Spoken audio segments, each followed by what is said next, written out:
again, going to welcome you today to our local government education program. Excuse me, just now a frog creeps in. Brought to you by the University of Illinois Extension and the National Association of Counties.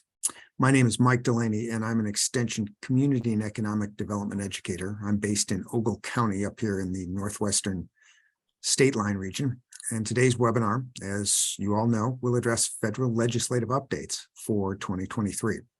Begin with a few housekeeping notes, nothing unfamiliar to folks who've ever attended a Zoom presentation, but we'll be recording today's webinar and making it available on Extension's YouTube channel.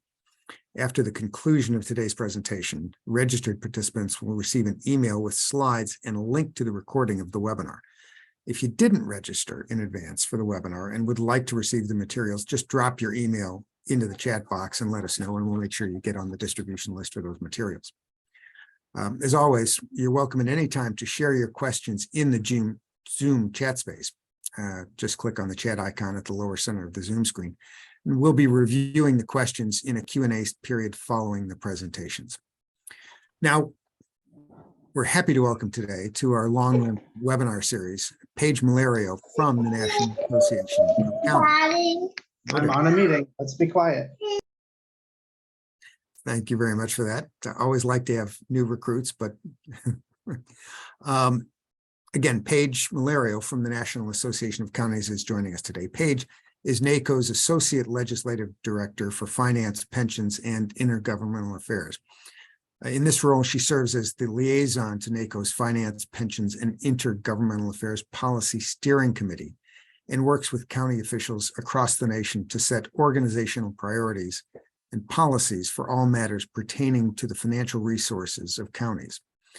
Topics that she's responsible for include fiscal management, federal assistance, municipal borrowing, county revenues, federal budget, and a host of others.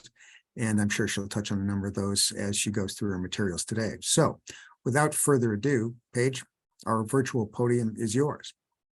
Great. Thank you so much, Mike, and good afternoon, everybody. Let me just share my screen real quick. I have a few slides prepared. As Mike mentioned, my name is Paige Malario. I am an Associate Legislative Director at the National Association of Counties, where I serve on our government affairs team. So for those of you who are unfamiliar, the National Association of Counties, or NACo, represents America's 3,069 counties, parishes, and boroughs, nearly 40,000 county elected officials, and over 3.6 million county employees. As of today, NACo's membership includes a little over 2,600 of these counties, which is about 85% of all counties in America.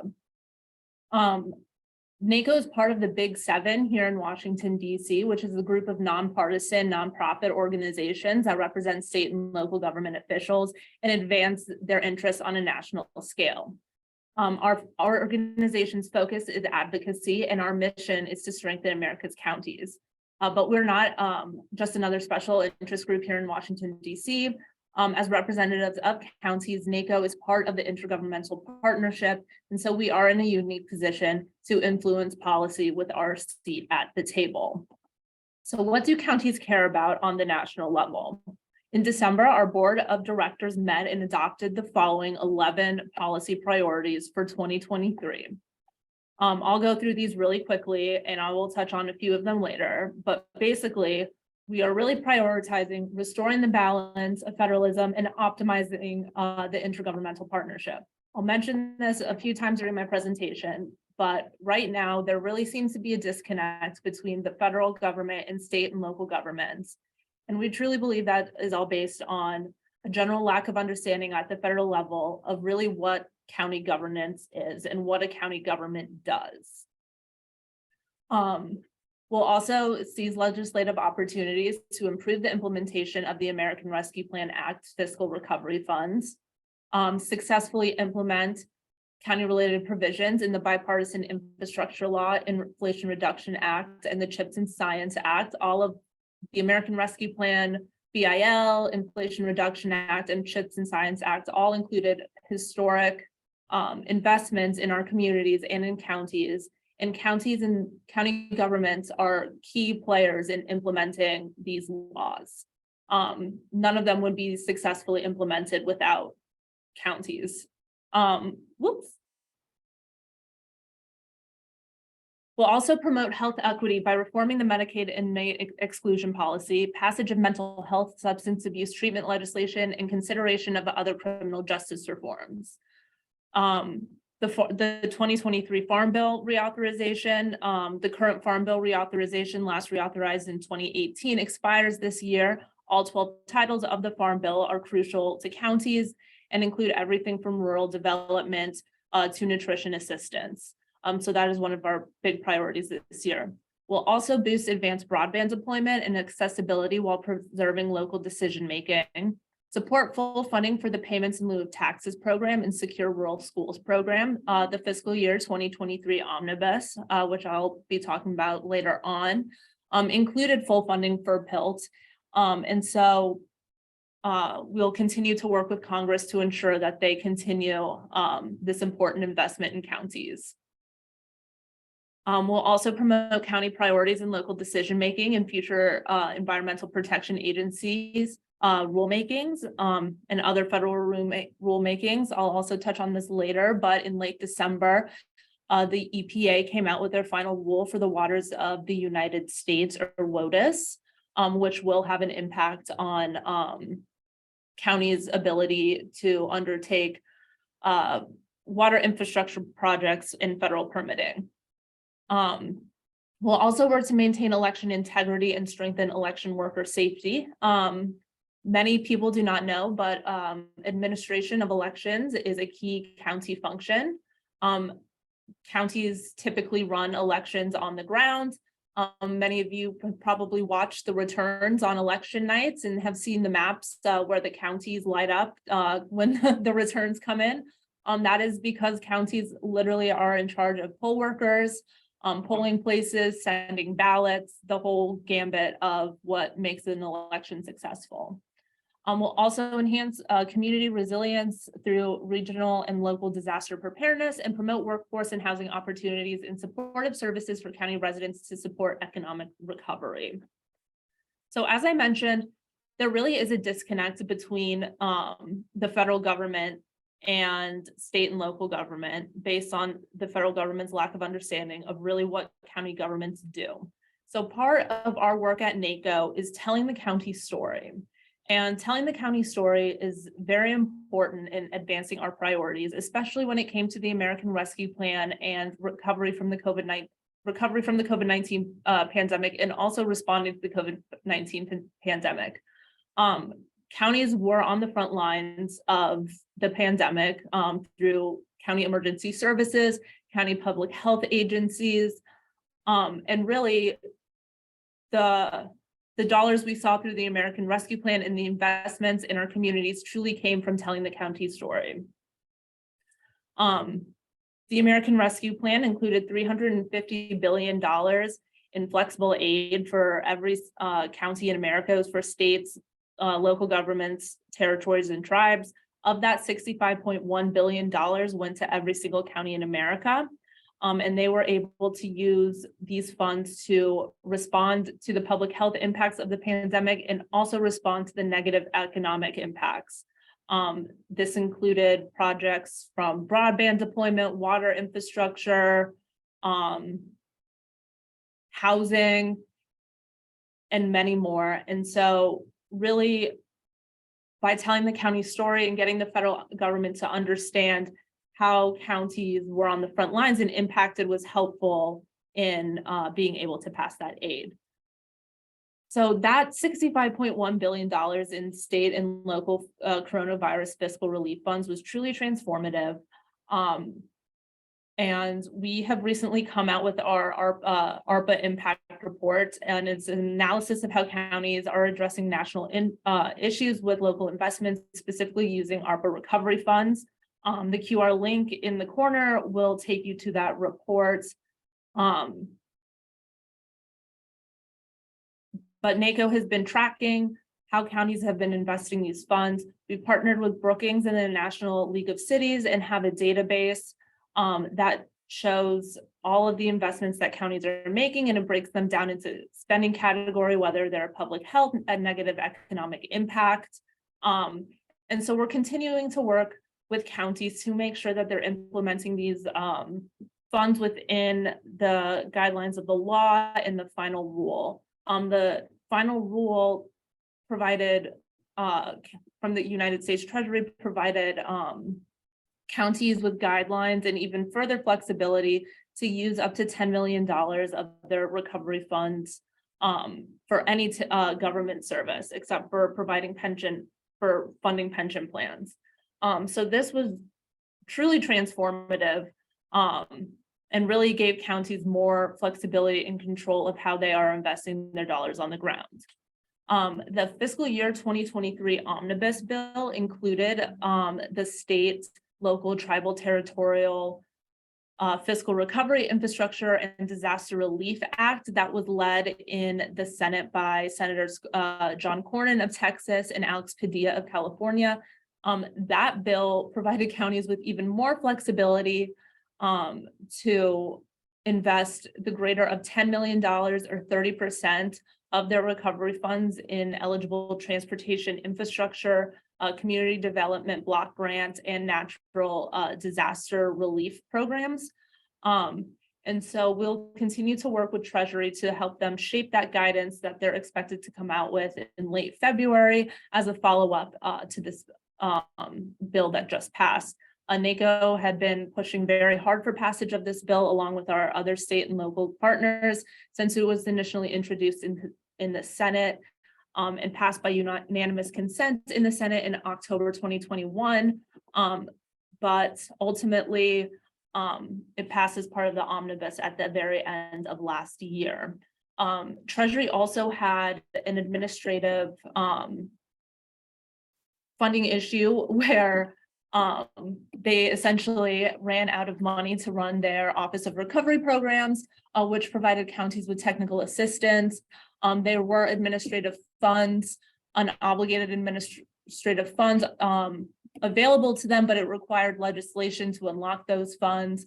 So the Cornyn-Padilla bill that passed as part of the omnibus also provided Treasury with more money to continue working with counties, so not only understand what we do, so that they can ensure that they're providing us with the services that we need to recover. Before I move on,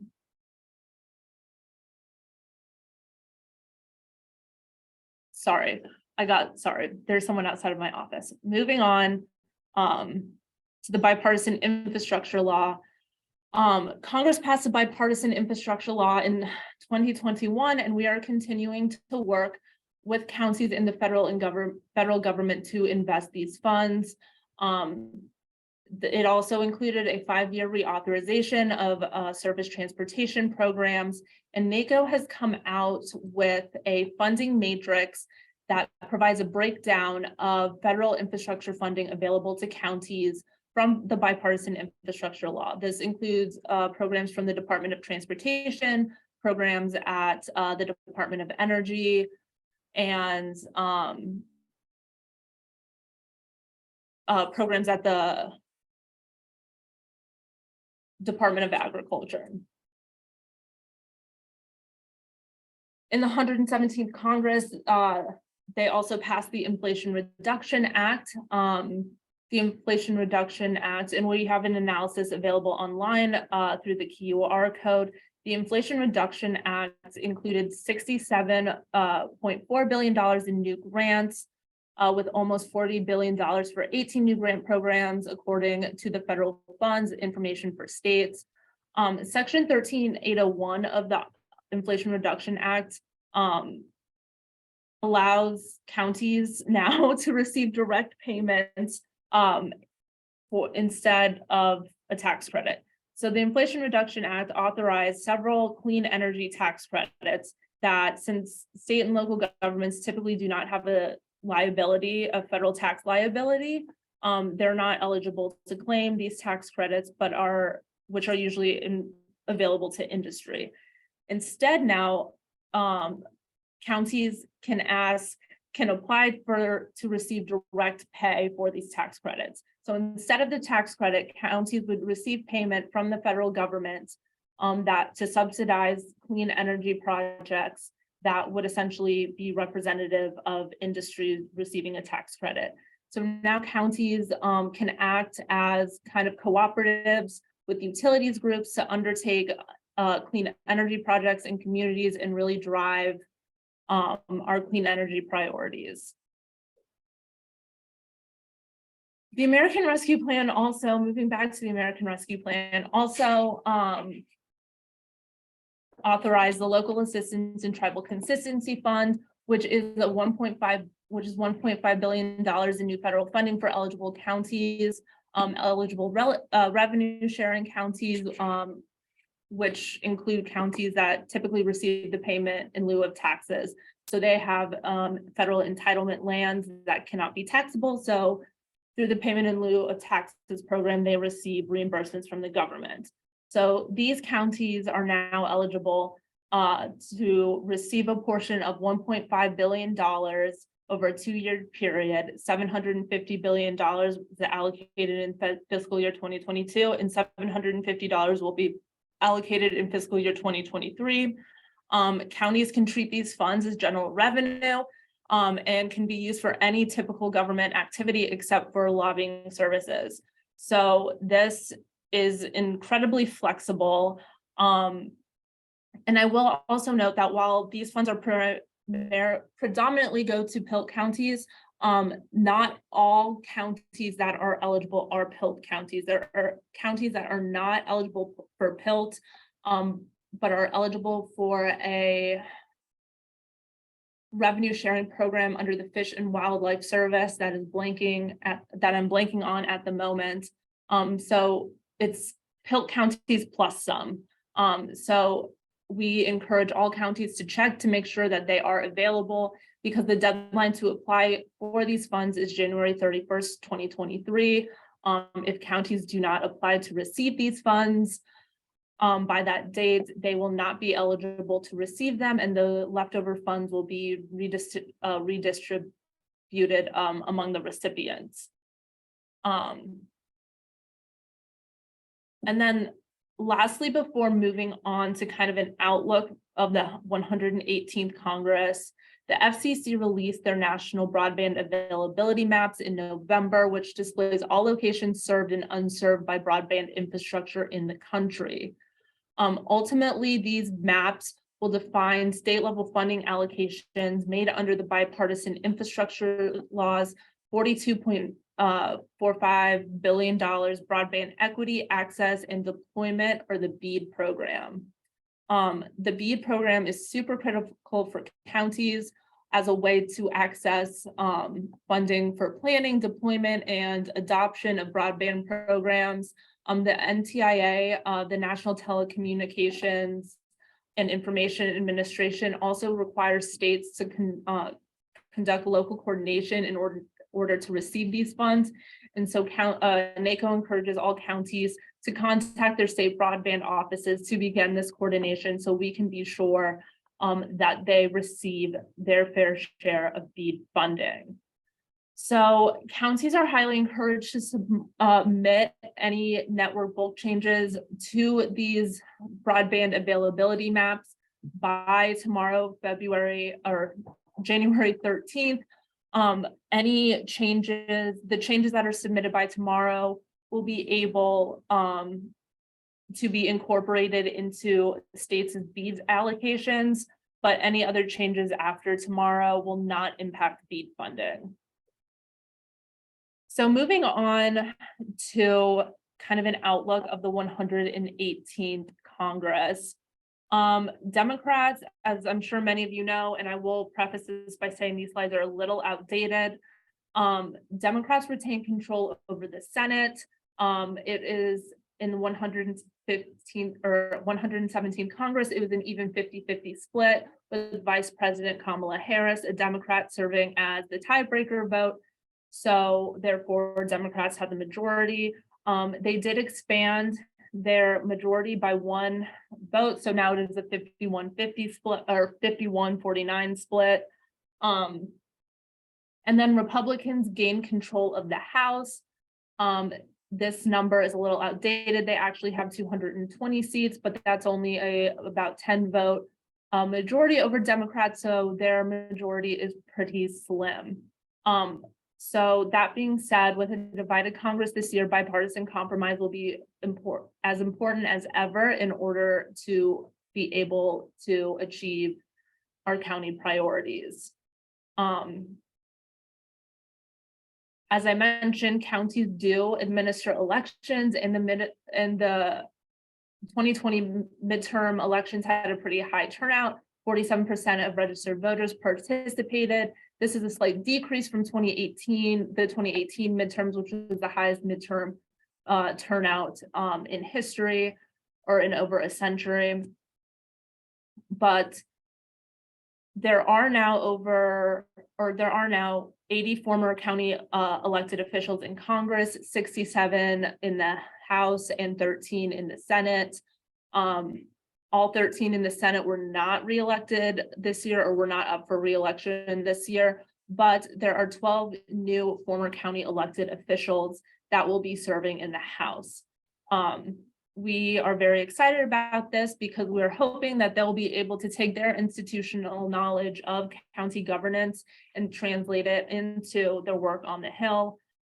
Because again, like I said, there seems to be a disconnect in the federal government understanding what county governments do.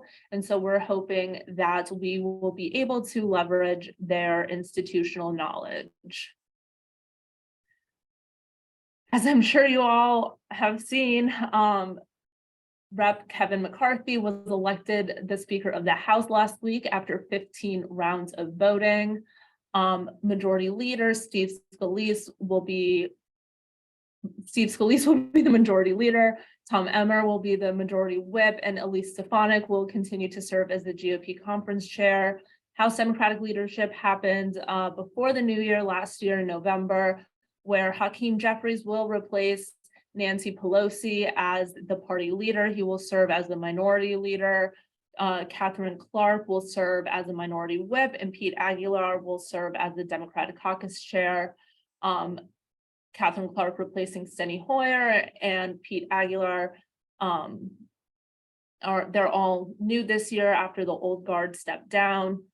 In the Senate, Mitch McConnell will remain minority leader, but for the first time in 16 years, he faced a challenger, Rick Scott, and then Chuck Schumer will remain majority leader. Democrats held their leadership elections a little bit late as they waited for the Georgia runoff, the results of the Georgia runoff.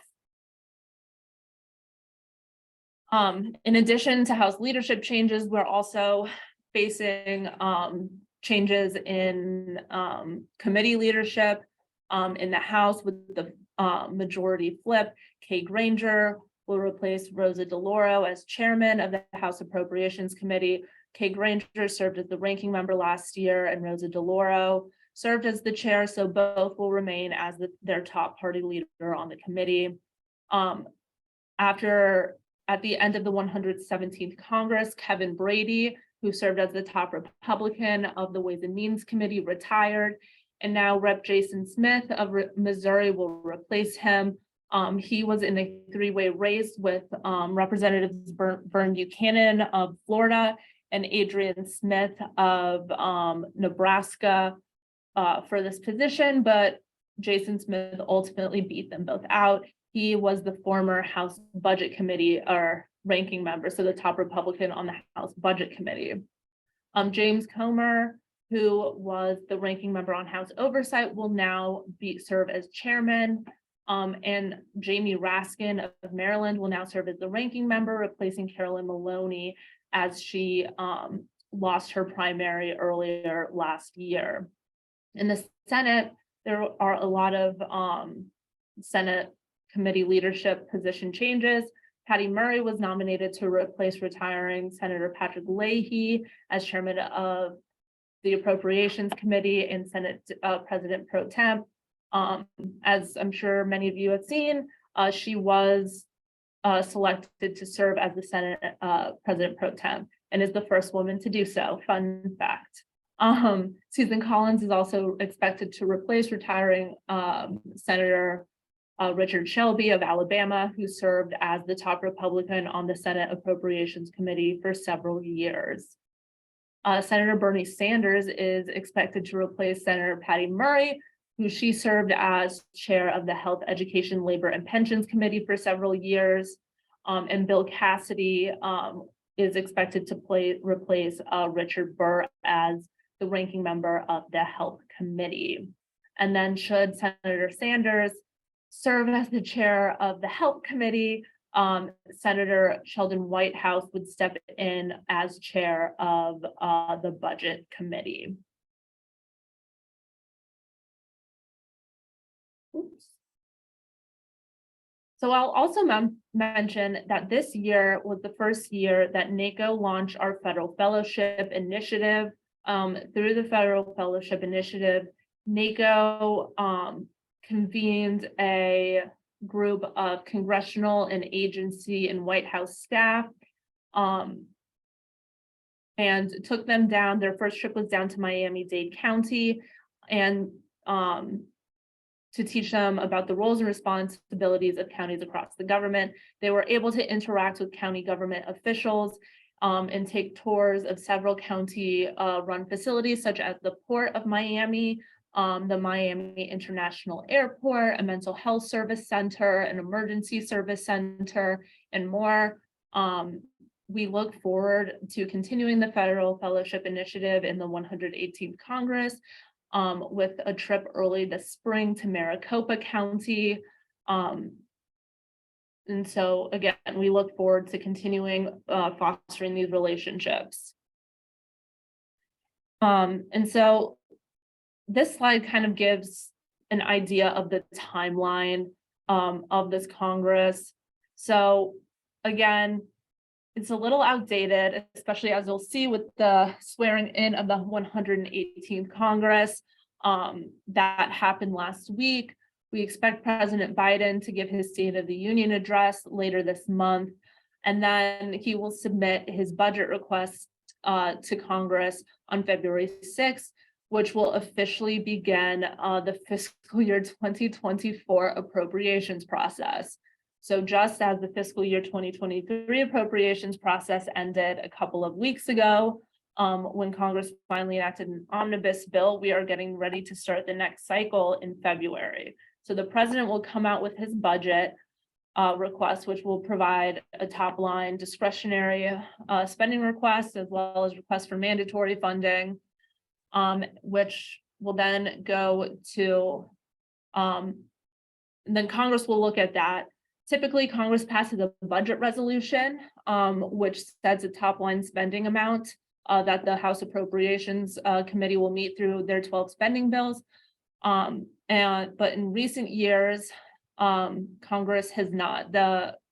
Congress failed to pass a budget resolution and instead used two budget resolutions in the 117th Congress during 2022 for fiscal year 2023 for budget reconciliation instructions, the process in which they passed the American Rescue Plan and the Inflation Reduction Act, and then Congress failed last year to pass a fiscal year 2023 budget resolution, which ultimately led to months of negotiations between top line non-defense and defense spending, obviously with Republicans arguing for more defense spending and less, with more parity between defense and non-defense spending with more defense spending, and Democrats arguing for a cut to defense spending. Further Congress will have to address the debt ceiling. This year, it is set to expire in summer 2023, if not sooner.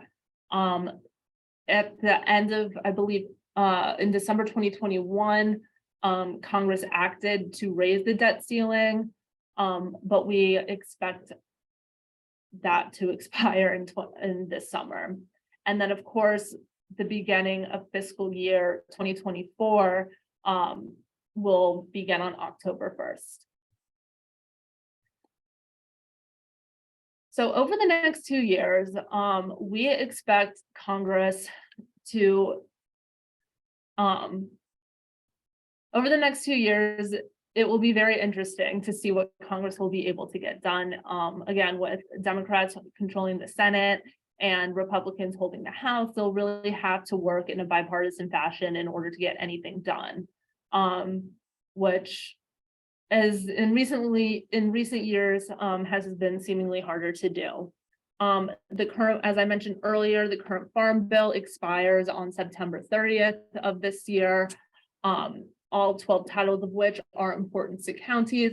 And so Congress has begun consideration and began holding hearings on issues related to the 2023 Farm Bill. And so we look forward to working with Congress to advance county priorities. Again, the debt ceiling, Democrats are hopeful to reach a bipartisan agreement to reach the debt ceiling. We'll have to see how that plays out. I know last time in late 2021, when we dealt with this, it took a while for them to find an avenue to address the debt ceiling. Oversight. The House Oversight and Accountability Committee, formerly the House Oversight and Reform Committee, they changed the name at the beginning of the 118th Congress. The majority, under the leadership of Chairman James Comer, has announced that the first hearing that they will have of the 118th Congress is an oversight hearing of the American Rescue Plan Act COVID-19 relief funds. At this time, we're not exactly sure what funds they are expecting to provide oversight over, but the state and local fiscal recovery funds are not off the table. House Republicans over the past couple of years since enactment of the American Rescue Plan have been pretty adamant in their statements that it has caused inflation, that it was a waste of taxpayer spending. And so it'll be interesting to see how that plays out as well. In terms of tax reform, several provisions of the 2017 Tax Cuts and Jobs Act, such as the individual income tax rates and the $10,000 cap on the state and local tax deduction, the SALT deduction, expire after 2025. That was the Tax Cuts and Jobs Act was a major achievement of congressional Republicans. And so as such, they'll work to try to expand and extend these provisions. It'll be interesting to see with Democrats holding the Senate, what concessions they will make to get that across the finish line, whether it be the expansion of the child tax credit or going back on the SALT cap. Additionally, there are, in terms of the Medicaid and inmate exclusion policy, there have been several pieces of legislation in the 117th Congress that have been introduced in both chambers and have garnered support from both Democrats and Republicans. And so we would hope to see those be reintroduced in the 118th Congress.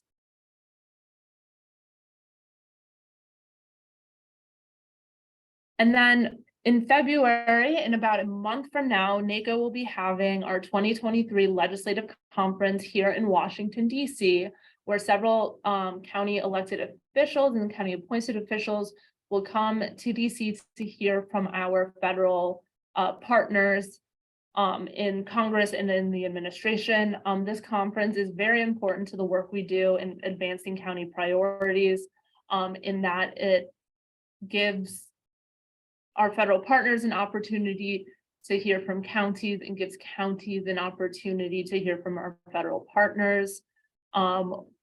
We'll have a federal agency exposition where we'll have, I think we're at about 20 federal agencies represented. And yeah, and then we'll also have a Capitol Hill Advocacy Day that Tuesday, where we will all go up to the Hill and advocate for these priorities before Congress. And then here's a list of NACo government affairs staff. Our policy areas range from transportation, public lands, health, community, workforce, economic development, justice and public safety. I handle finance and public affairs, energy, environment, land use, and then telecommunications and technology, and health and human services. So with that, I am happy to answer any questions that you all may have. Thank you, Paige. Appreciate the wide-ranging information you've provided, a lot of information in a very short period of time. We do actually have a number of questions that have been submitted into the chat. Let's start with the one that came up early on. When you were listing when you were dealing with the priority list, we have one comment or question asking, I see nothing on the priority list regarding border security. Is that a lower level priority, or what's So of course we prioritize border security. Partially the reason of that is the way that we shape our policy is through our 10 policy steering committees, them being transportation, public lands, health, community, workforce, and economic development, justice and public safety, FIGA, energy, environment, land use, telecommunications and technology, human services and education, and agriculture and rural affairs. We do have an immigration task force, which is an ad hoc committee, but they don't have the infrastructure to pass policy on their own. Sometimes people in the policy steering committees will pass immigration related policy, which, we're a bipartisan organization, but can be, partisan at times. But a lot of our policy surrounding immigration has to do with workforce, farm workers, things like that. Understand. Thank you. Next question is exploring the question of, well, I guess I'll read the question. Are you looking into recovering the portion of the $62 billion of COVID funds that were distributed to scam applicants? Now, obviously, for the National Association of Counties, it's not your job to do this kind of investigative work, but is there any suggestion that that might be an issue on the Hill or in the administration in the upcoming 2-year period? Yeah, absolutely. As I mentioned, the first hearing that the Oversight and Accountability Committee wants to have this year is on ARPA COVID relief dollars, where they went, how they were spent. So that will certainly include those scam applicants, unemployment insurance scam, but also the PPP loan, things around that. Thank you. Another question posed, and again, this is a broadband related one that's more kind of goes into policy definitions. Does broadband availability suggest that all should have equal access to the same level of service at the same price? Again, really beyond the scope of what National Association of Counties can determine or explore, but perhaps that's a topic for the policymakers on Capitol Hill. Yeah, absolutely. I mean, here at NACo, we truly believe, though, that broadband access is essential to competing in this 21st century economy. So, we're really trying to make sure that counties nationwide, rural, no matter how small, how big, how urban, how rural, have broadband access. Have a nice little comment dropped into the chat. Kudos to the National Association of County staff. National Association of County staff are so responsive. Even when I just stopped into the offices, my questions were heard and answered quickly. Thank you. So there you go. Next question. What is the reimbursement policy for CPF projects?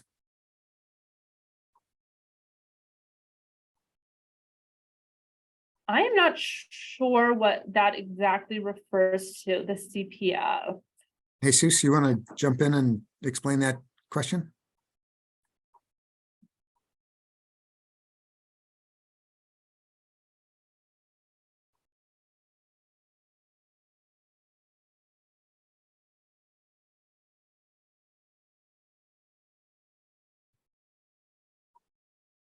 No, let's see, can we unmute you there?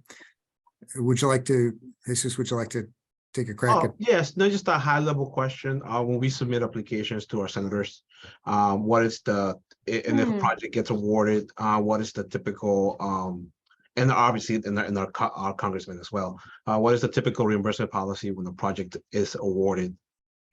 For community project funding? Correct, yes. Yes.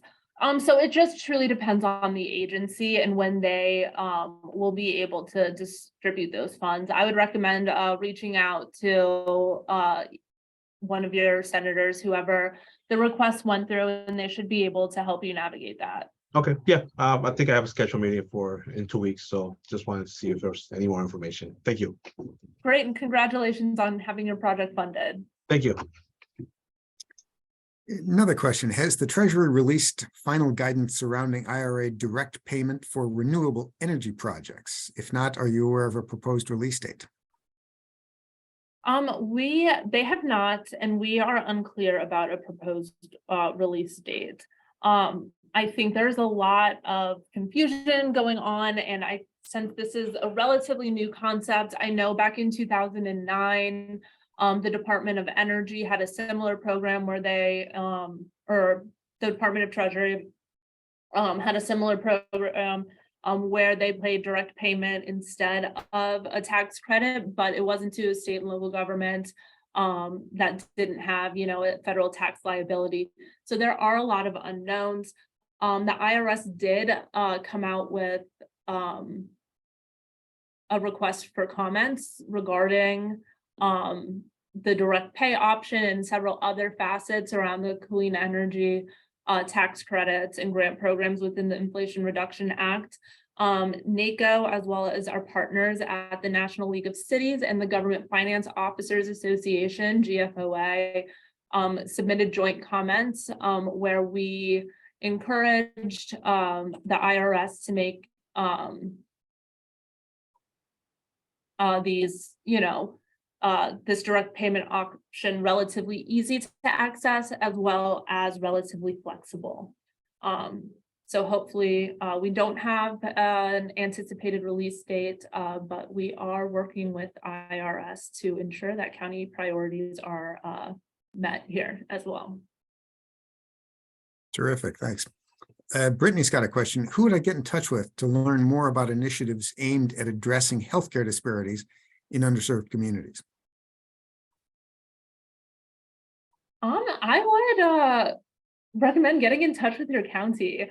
Counties really run public health services, and they would be able to, connect you with groups that they're working with to address these issues.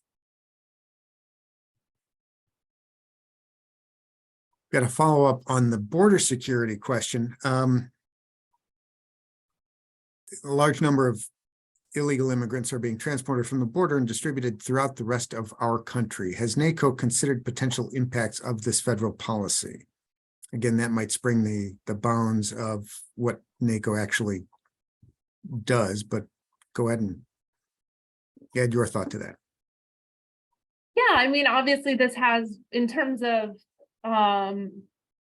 the impacts of this federal policy, obviously this does have an impact on counties in that, it does expend a lot of county resources on this, but I will say that NACo does not have an official policy on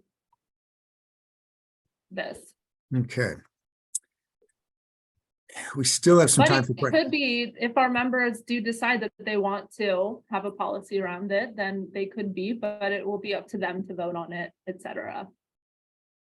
Okay, and we've just turned on a quick little poll. We'd certainly appreciate it if our participants could take just a second or two and give a response to it. It helps us evaluate the success and effectiveness of what we're doing. We have time for a few more questions. If anybody still has questions that they'd like to have Paige consider. And of course, you'll have an opportunity, you'll have Paige's contact information when we send around the materials from today. So if anything occurs to you after we've concluded the presentation today, you'll certainly have an opportunity to reach out to Paige and see if she might be able to answer the questions as they pop in your mind after the fact.